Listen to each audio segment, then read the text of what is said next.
Olá, crianças, tudo bem com vocês? Então, estamos aí para mais uma aula de ensino religioso. Nossa aula de número 12. Nossa, quanta coisa a gente já aprendeu nesse período, né? Já foram 11 aulas conversando e hoje o nosso 12º encontro para falar sobre religiosidade, sobre diversidade religiosa. E aí, você deve ter visto aí a nossa tela de entrada da aula dizendo ancestralidade, tradição oral e mitos. E agora, nossa professora misturou tudo, quanta coisa! Calma, vai ser bem tranquilo, prometo. Lembra que quando nós falamos de mitos, nós falamos que os mitos religiosos, eles ensinam muitas coisas. Eles falam sobre a crença, eles falam sobre os modos de ser, os modos de viver. Quando nós falamos de ancestralidade e tradição oral, nós falamos também sobre a importância da gente ouvir as histórias dos nossos ancestrais, ouvirmos as histórias dos mais velhos, para que a gente possa aprender com elas. Então, agora nós vamos conversar nas próximas aulas, a partir de hoje, sobre mitos que fazem parte dessa tradição oral, que fazem parte da nossa ancestralidade e que nos ensinam coisas. Por isso que a gente trouxe esses dois conteúdos juntos. Para a gente lembrar um pouquinho do que nós vimos até a aula de número 11, a professora Roseli Adão preparou um vídeo especial e me mandou um textinho contando um pouquinho da história dela e da ancestralidade dela. Ela contou para mim que a mãe dela ficou viúva muito jovem. Ela tinha só 32 anos e tinha 6 filhos. O mais velho com 11 anos de idade e o mais novo com 9 meses. Mas a mãe dela foi muito forte e cuidou de todos os filhos. Inclusive, alguns estudaram bastante e a professora Roseli, que hoje é professora da Rede Municipal de Ensino e que montou então esse vídeo para contar um pouquinho da história dela, da mãe dela e da importância dessa ancestralidade, de como ela recebeu isso e também como ela passa para os filhos e para os estudantes da escola onde ela trabalha. Vamos conhecer um pouquinho dessa história?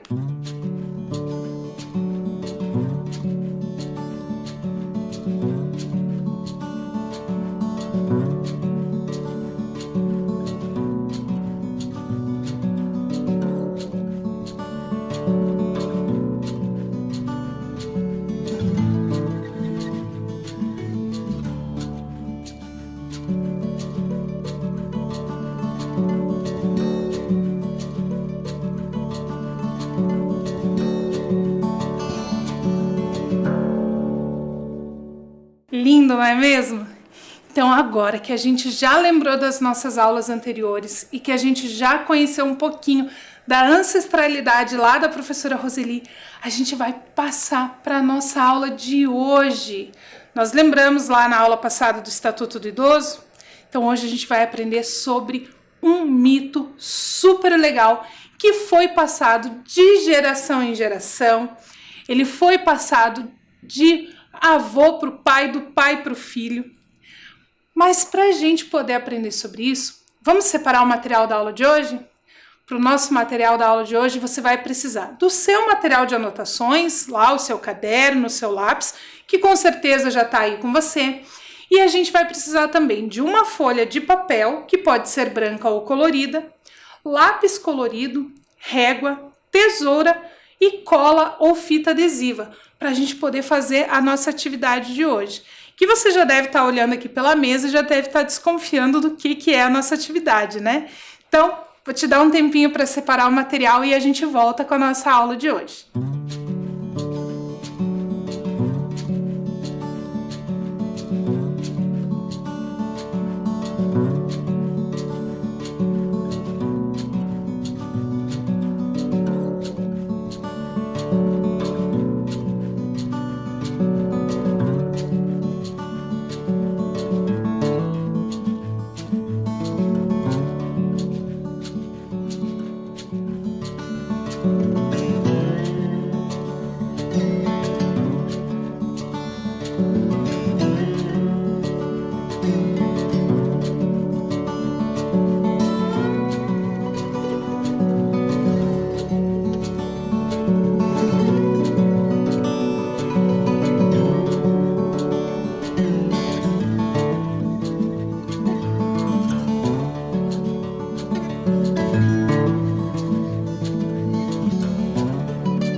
você já está com todo o seu material aí certinho, a gente vai começar.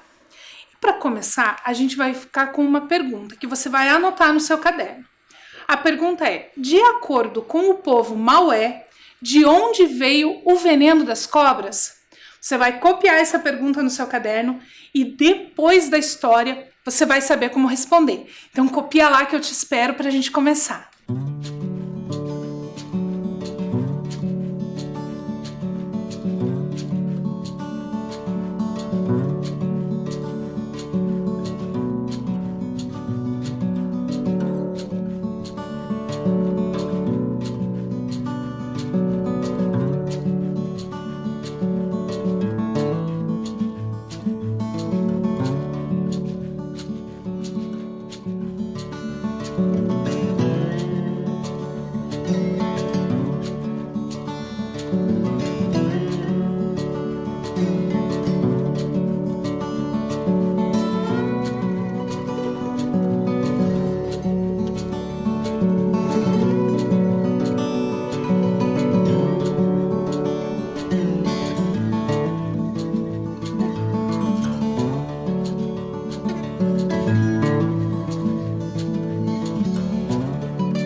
Então, a nossa história de hoje, assim como tantas outras, ela foi passada de pai para filho pela tradição oral, até que ela chegou no Tiago Raqui. E ele teve a ideia de contar essa história para a gente num livro. Isso mesmo, que bom, né? Aí mesmo quem não é lá da comunidade Satere Maué pode conhecer essa história, como você e como eu, que eu conheci essa história através do livro. Mas era uma história passada pelos ancestrais, pela tradição oral, e é uma história religiosa, é um mito de origem. Lembra que lá nas nossas primeiras aulas a gente falou um pouquinho sobre o que eram os mitos? O mito de origem, como você já deve saber, como você deve lembrar, é aquele que explica de onde as coisas vêm, explica a origem das coisas. E esse mito de hoje se chama Auiatopote e a origem da noite. Mas além de explicar a origem da noite, ele conta pra gente a origem de várias outras coisas, como a origem do veneno das cobras. Então presta bastante atenção na história, que durante a história você vai descobrir a resposta para a pergunta que você copiou no seu caderno.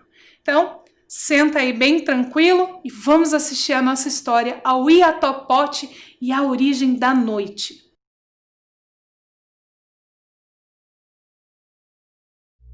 Auiatopote e a origem da noite. Um mito maué registrado por Tiago Raqui. Quando o grande Tupã terminou de criar o mundo, deu-o ao povo maué, só não entregou a noite, pois esta ele escondeu no fundo do rio.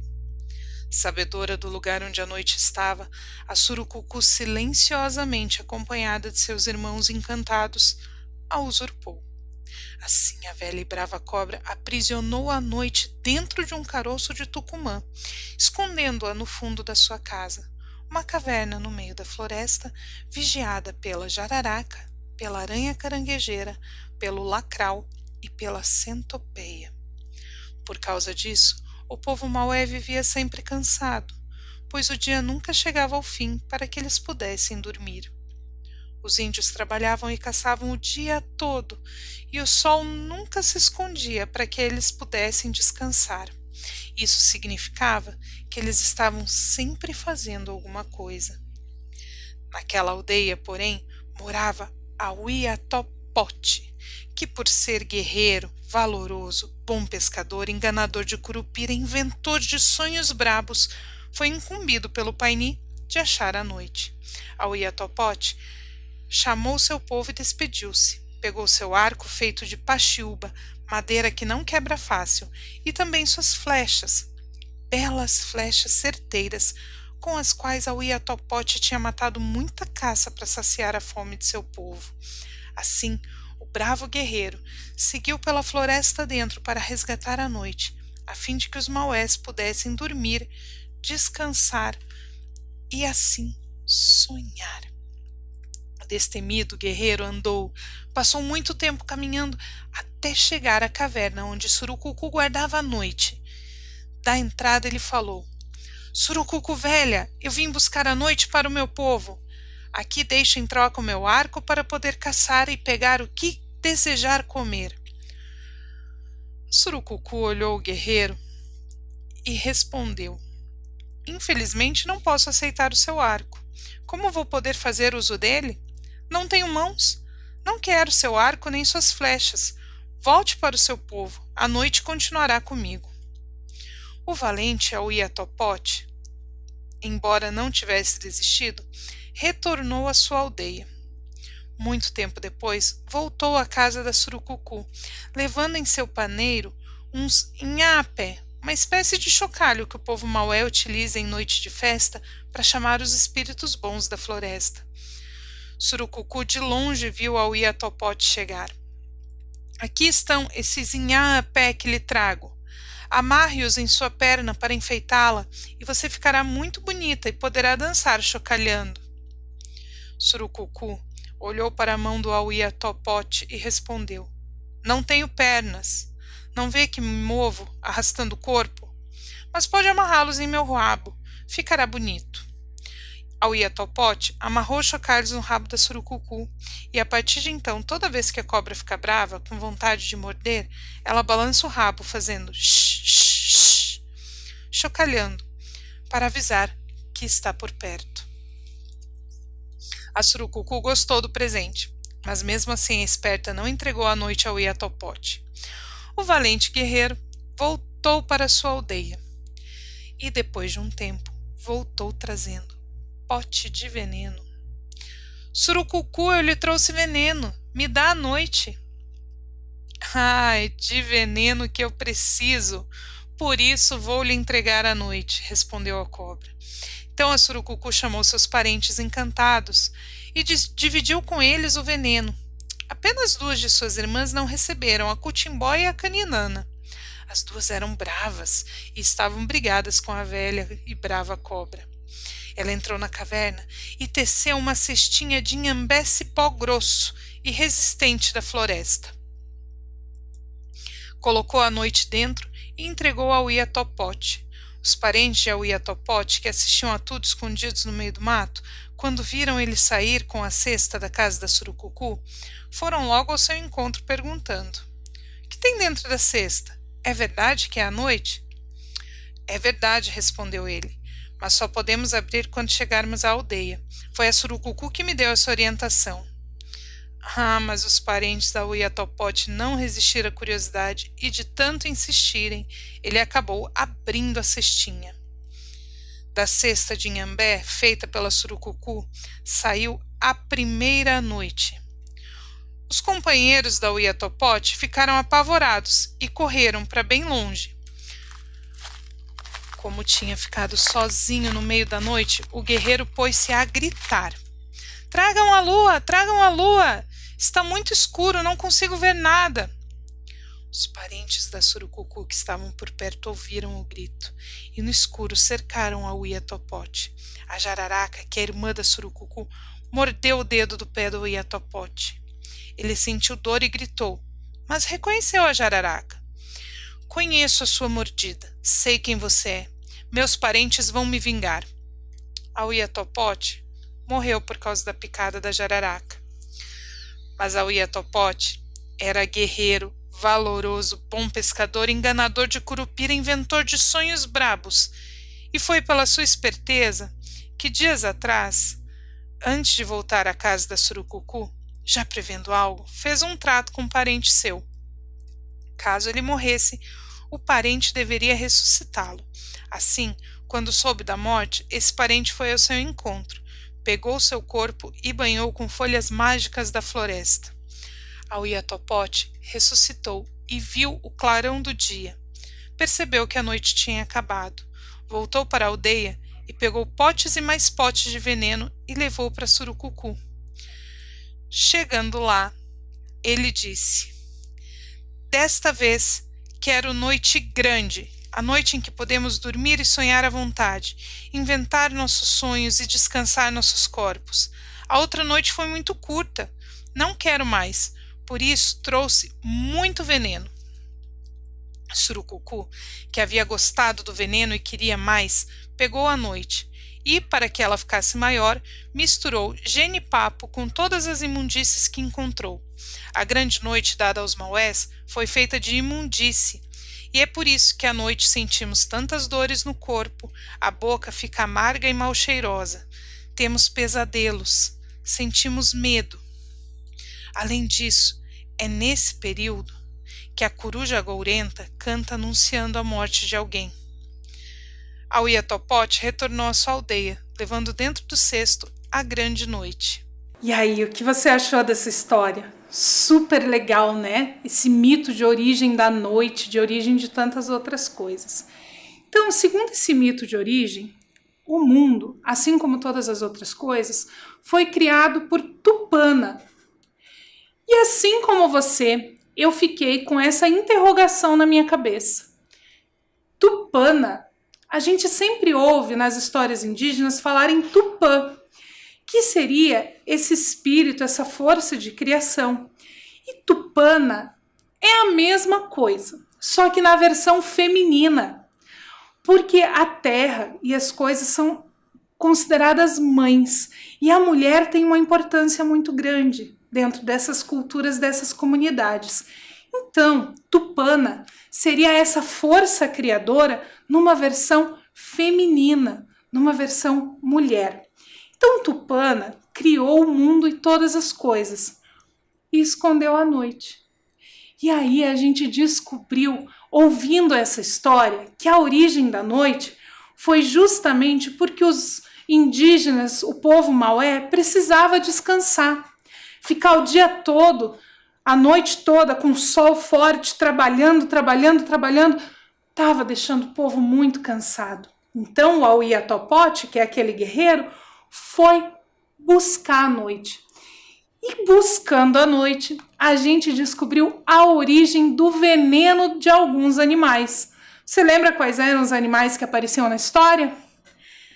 Apareceram na história os animais a Surucucu, que foi quem escondeu a noite, que era a cobra velha, grande, que escondeu a noite dos maués. A jararaca, que era aí uma parente encantada da Surucucu. O lacrau. Lacrau é um nome que se dá para escorpião. É o mesmo bichinho, só que com nome diferente.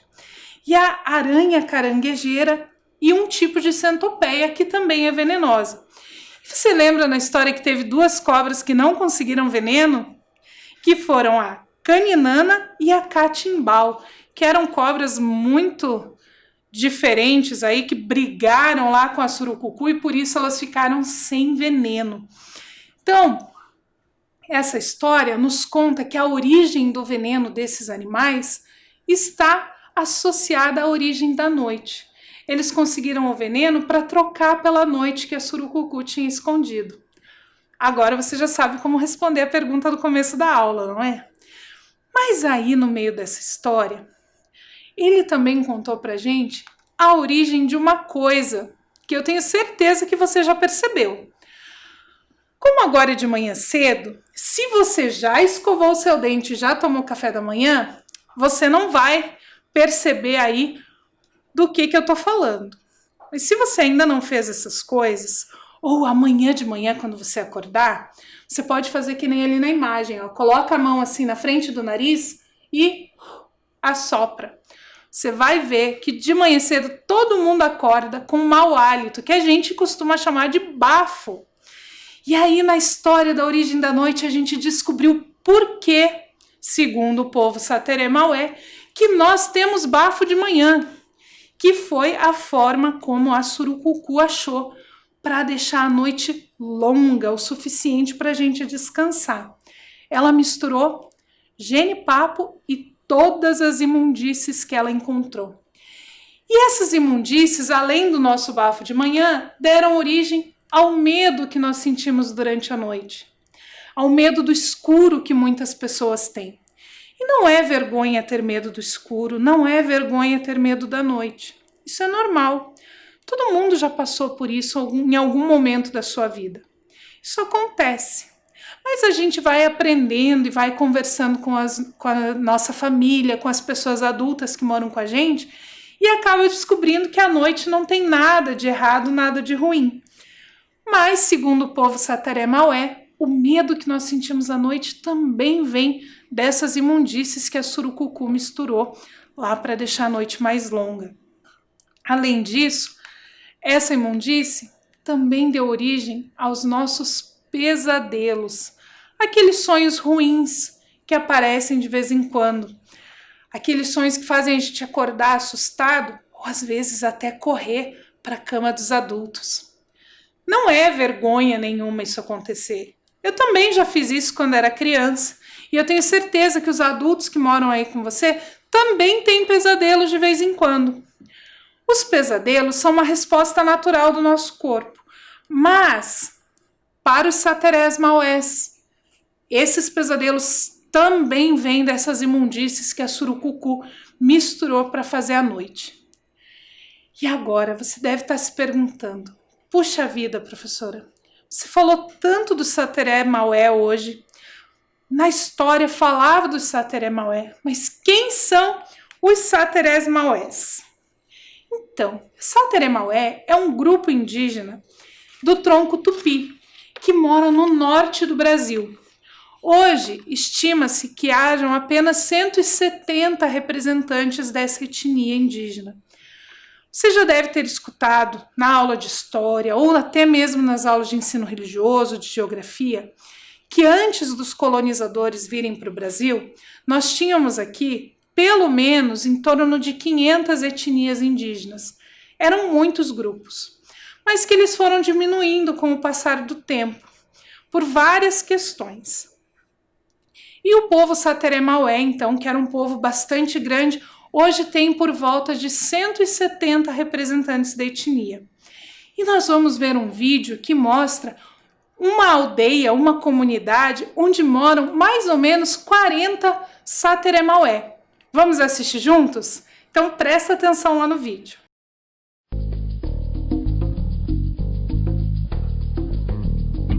Nem o tempo feio acaba com a animação dos turistas. Seu Altair, que viveu na Amazônia, veio de São Paulo com toda a família. Principalmente para os meus netos, é mostrar o que é a selva amazônica, no sentido de preservar a natureza e possa levar isso para adiante, porque o Brasil precisa disso.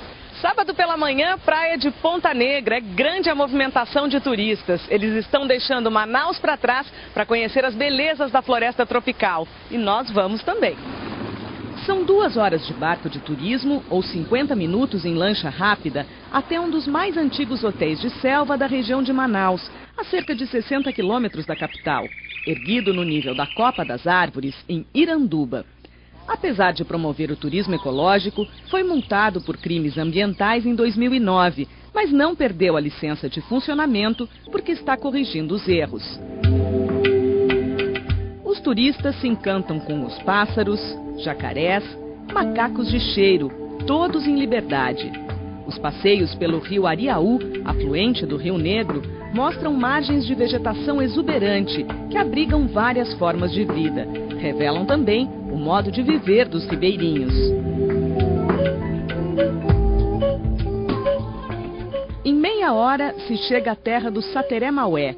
Vovoré nos leva até a farmácia da aldeia, onde está o futuro pajé, Sarru. Vocês nos receberam com um fogo cheiroso aqui. Me conta o que tem aí. Aqui é breu, que são que aqui se faz o ritual da defumação. Se acredita que quando uma pessoa deseja mal pra gente, o desejo fica no corpo e no espírito. Então, com esse 4 tipos de breu diferente e com 60 tipos de folha, raiz, você faz um pó que depois se joga na brasa, que é para fumaçar, para limpar o corpo e o espírito. Tudo esses são remédios. Tem remédio para tudo. Esse para ser inteligente, né? Daqui para cá só para fazer coisas boas, né? Pajé mulher não é muito comum. Bacu nem queria ser porque trabalha demais, mas fica feliz quando vê alguém curado. Ela conta que a terra indígena é pequena para cerca de 40 pessoas que vivem na aldeia e que a cidade está encostando nela. Nós aqui nós preservamos muito essa floresta, mas tem outros que vêm e derrubam. Agora aí na nossa frente tem uma tartaruga muito grande. A minha luta com esse povo que vem, um pescador, para matar, né? Mas ainda não conseguiram. Mas sempre eu estou lá, né? Não mexam, deixa aí, né? E agora mata, que desmatam, derrubam, né? Tiram pau. E a nossa também, nessa luta é isso, por causa do ar, né? Que se desmatar tudo vai ficar quente como já está.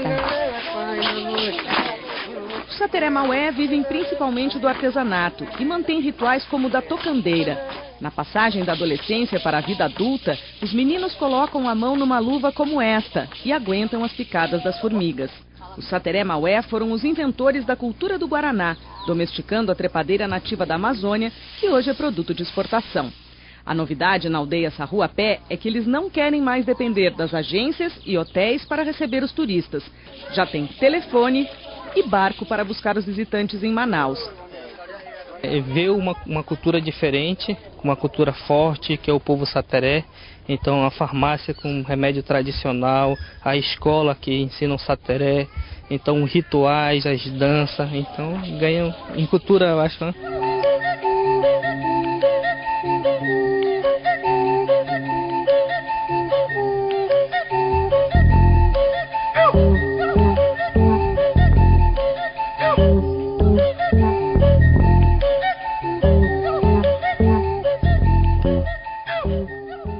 E aí, gostou de conhecer um pouquinho sobre o povo Sateré Maué?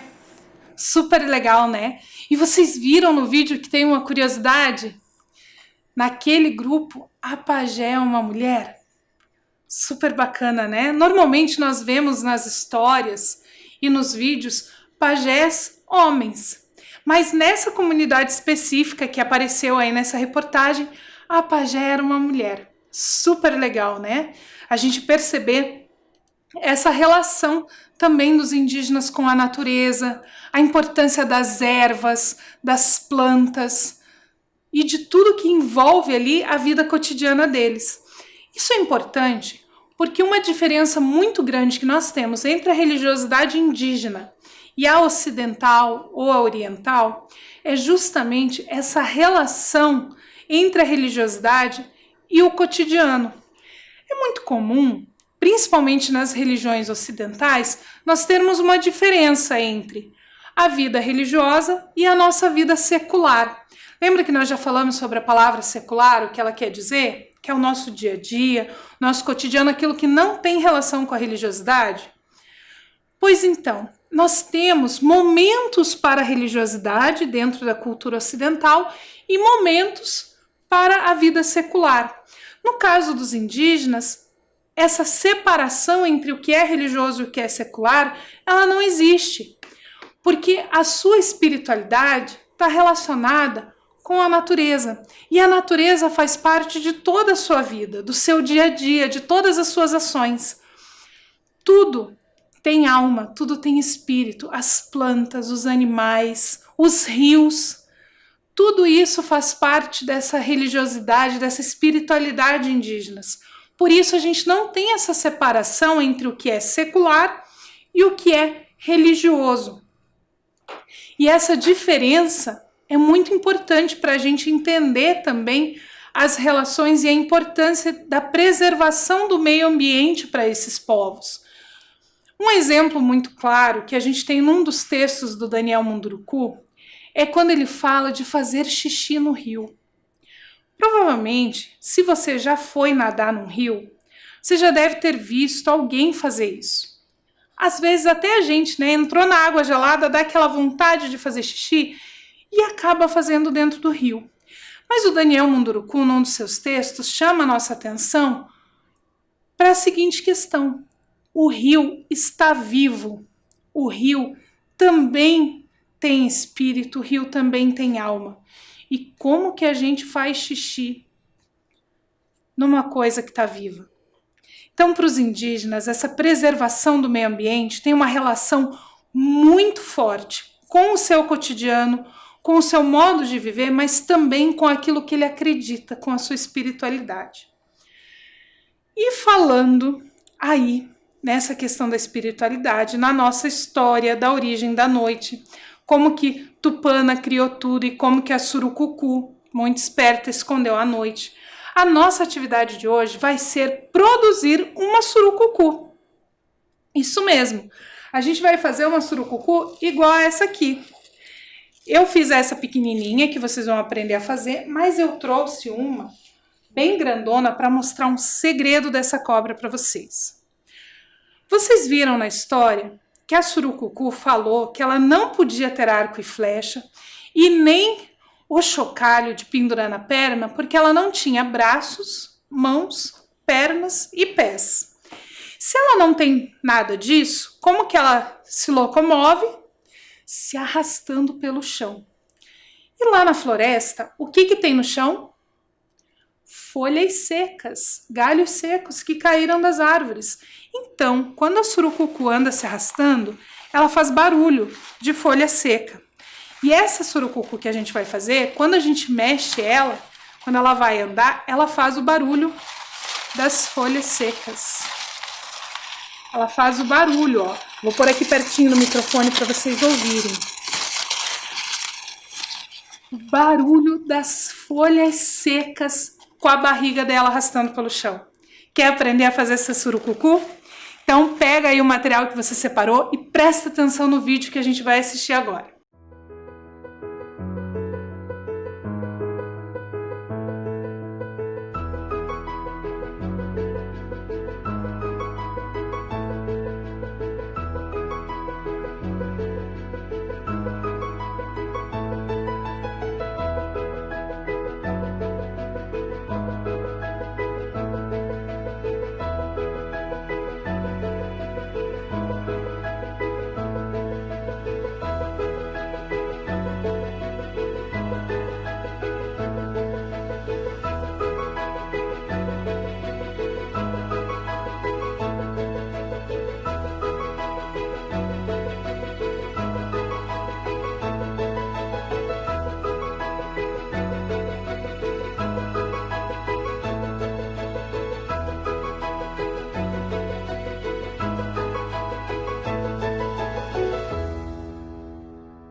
E aí, fácil de fazer, né?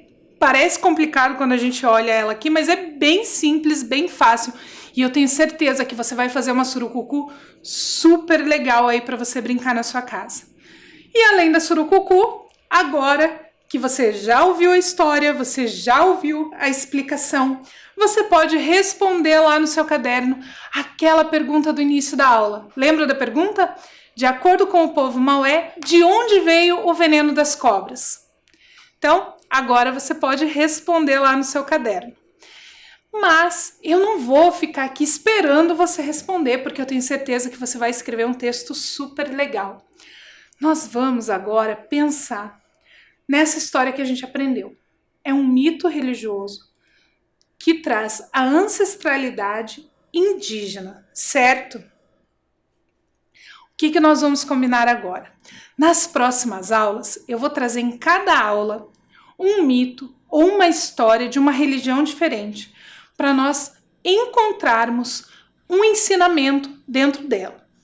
Então, na história de hoje, nós encontramos ensinamentos sobre a origem das coisas, a origem da noite, a origem do veneno da cobra, do escorpião, da centopeia e da aranha, a origem do bafo que a gente tem de manhã cedo, a origem dos pesadelos e do medo que nós sentimos durante a noite.